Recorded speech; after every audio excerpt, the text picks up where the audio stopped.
Hello, Kathy from ALECC. All right, we're going to do part 2 today on our Is It Time IDG, conducting an effective IDG.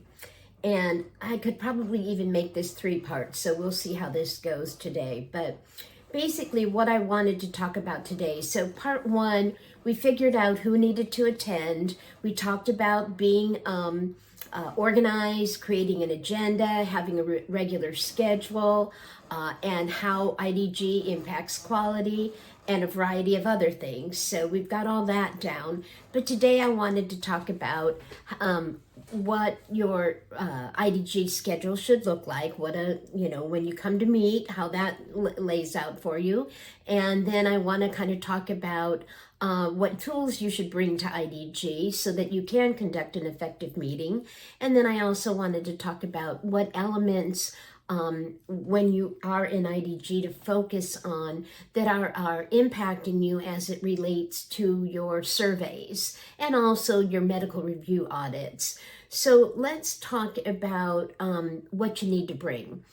You make sure that whoever is going to be attending IDG, and especially the individuals that are in charge of IDG, there should be a laptop, 1 or 2, that allows you to have patient access, because you want to certainly talk, when you're talking about the patients, you want to be able to open those charts and look at what's been going on. You want to see if there's been any PRN visits. Are there any labs? Where are we with medications so that we can review? Do we need to do any updates on medications?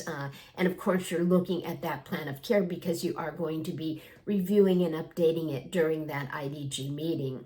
You also want to make sure whoever is going to be taking notes, a scribe or somebody that you have identified for your IDG meetings, has the ability to take notes right there in that meeting. Perhaps they're documenting automatically in the chart for you, but you want to make sure that that's taking place as well too, so that they can identify any additional problems, put the notes in for the IDG, any tasks, any follow-up items, etc. What has been done prior IDG meeting, where were we with follow-up items, so that you are staying on course. So that's important. Those are tools. And also any checklists that you may have, if you're looking at some recertifications during your IDG meeting, any tools and checklists to help your team work through recertification is always good to bring as well too. Now, the format of your meeting generally starts with some type of an opening, usually from your spiritual care individuals, chaplains, whether it's a prayer, meditation, some type of a reading of sorts, just to get everybody on the same page and grounded. Always one of my favorite parts of IDG, without a doubt. I love IDG, so I always love when people invite me to attend. And then you move into discussing your admissions. This is where the team brings together the admissions, begins developing that individualized plan of care, and so forth from there. Possibly assigning a volunteer, if you've got your volunteer coordinator, director in the meeting, and getting set forth on all of that. Then you're looking at your potential recertifications. You should have your readmissions, not readmissions, but your recertifications. So your reassessments now. Before the IDG meeting, you certainly wanted to take a look at your RN case managers and your clinical soups, DOPCS, whoever is at the level of making some of those calls. Let's take a look at where the patient was at our last reassessment compared to now, comparing those narratives. Are we seeing a decline? As you're looking at your checklist, going through your LCDs, etc., where is our decline? Is there a decline? Function, ADLs, anything at all like that we should be looking at. If we aren't seeing a decline and haven't for a little bit of time, then now is when we're preparing for our live discharge. From there, we talk about our other patients, because again, we're reviewing that plan of care every 15 days. We're reviewing the content of the plan of care, which is something that agencies are deemed with. They're deemed with, and the COP 418.56, which is the IDG coordination of care and the plan of care all tied into one. That's that individualized plan of care, reviewing the content of the plan of care.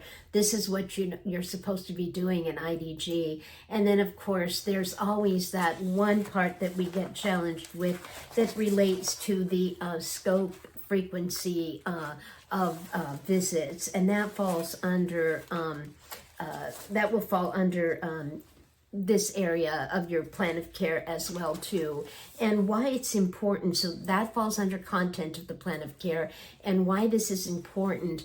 When you are sitting in your IDG, it's important to make sure that the visits that you are doing are following what you have identified in your scope and frequency, as well as do they match what the orders are by the physician. You're kind of looking at three different things.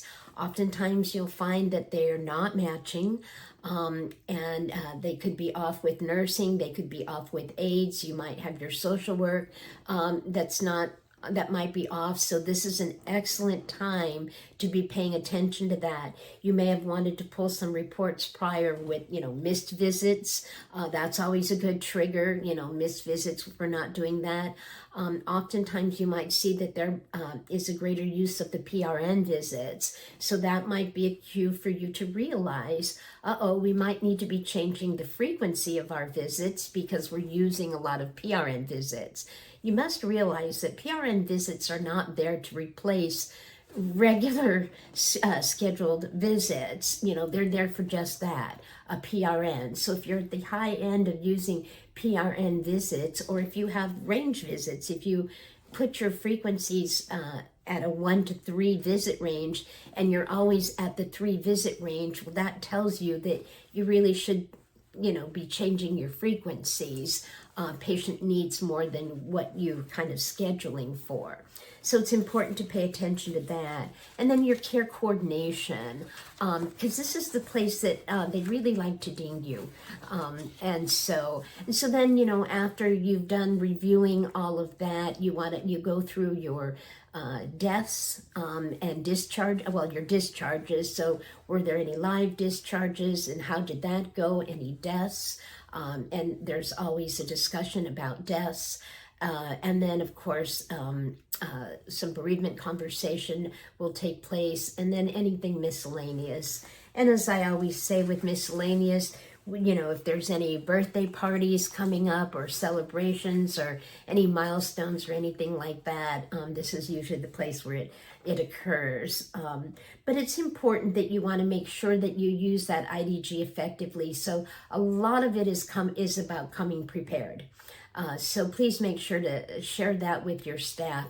Leadership sets the tone. Medical directors are there, your hospice physicians, all other team members. This is a great place for education and discussions about the patients, and everybody has something to offer. You certainly want to keep it moving, and so that individuals are able to then get out and conduct their visits. You want to keep it organized and on course, but IDG is absolutely critical. And trust me, I can open a chart with an agency, and I can tell if an agency is doing IDG or not.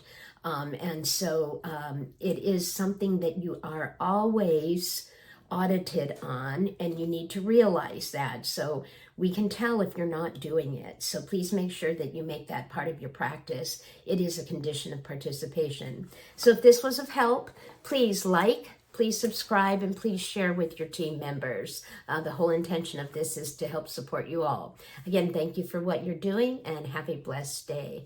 Bye-bye now.